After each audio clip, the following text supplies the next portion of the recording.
البتہ یہ ہے کہ اس واقعے کی جو یادگار ہے اس میں کوئی شک نہیں ہے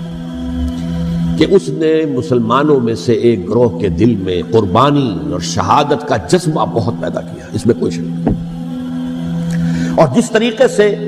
کہ عاشورہ محرم میں یاد منائی جاتی ہے، جس طریقے سے اس نے اہل تشیع کے اندر قربانی کا جذبہ بے انتہا پیدا کر دیا، اگرچہ وہ جذبہ بروئے کار نہیں آتا، اس لیے کہ ان کے ہاں یہ عقیدہ ہے، یہ طے ہے کہ جب تک حضرت مہدی ظاہر نہیں ہوں گے ہم کسی کے خلاف بغاوت نہیں کریں گے۔ یہ پوری تاریخ میں ان کا معاملہ رہا، تمام جو ہے ائمہ اہل بیت کا معاملہ رہا، جب تک مہدی نہیں آتے keep sitting and keep waiting, wait and see, that's all. یہ تو خمینی صاحب نے کیا ہے، آیت اللہ خمینی صاحب نے، کہ انہوں نے یہ ایران کے شیعوں کو باور کرایا کہ بھائی جب آئیں گے حضرت مہدی آ جائیں گے، لیکن ہم اب ہاتھ پر ہاتھ رکھ کر بیٹھے رہیں، باطل کو چیلنج بھی نہ کریں،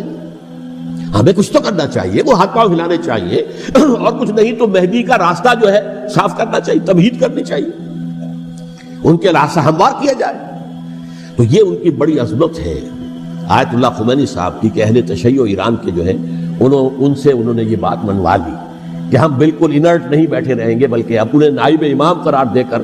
اور ولایت فقیہ کے فلسفے کے حوالے سے، یہ دو چیزیں ان کی جو ہیں بنیادی فلسفے کی ہیں، وہ اس وقت میرا موضوع نہیں ہے، انہوں نے عوام کو ایسا کھڑا کیا ہے کہ 20,000 سے لے کر 30,000 کے درمیان انسانوں نے جانیں دی، عورتوں کے جلوس نکلے، شیرخوار بچہ گود میں ہے عورت کے، اور گولی کھا رہی ہے، مر رہی ہے، گر رہی ہے۔ آپ سوچئے زندگی کتنی عزیز ہوتی ہے، اور شیرخوار بچے کے لیے ماں کی جو زندگی ہے، اس ماں کو اپنی زندگی کتنی عزیز تر ہوگی کہ اپنے لیے نہیں تو اس بچے کے لیے مجھے جینا ہے، لیکن نہیں، گولیاں کھائیں اور گری۔ یہ جذبہ انہی میں ہے۔ واقعہ یہ ہے کہ اہل سنت کے اندر یہ جذبہ نہ ہونے کے برابر ہے۔ یہ میں واشگاف الفاظ میں کہہ رہا ہوں، پورے عالم اسلام میں صرف شیعہ ایران ایسا نکلا ہے کہ جس نے بادشاہت کا خاتمہ کیا، باقی سعودی عرب میں بادشاہت بیٹھی ہوئی ہے، ڈٹ کر بیٹھی ہوئی،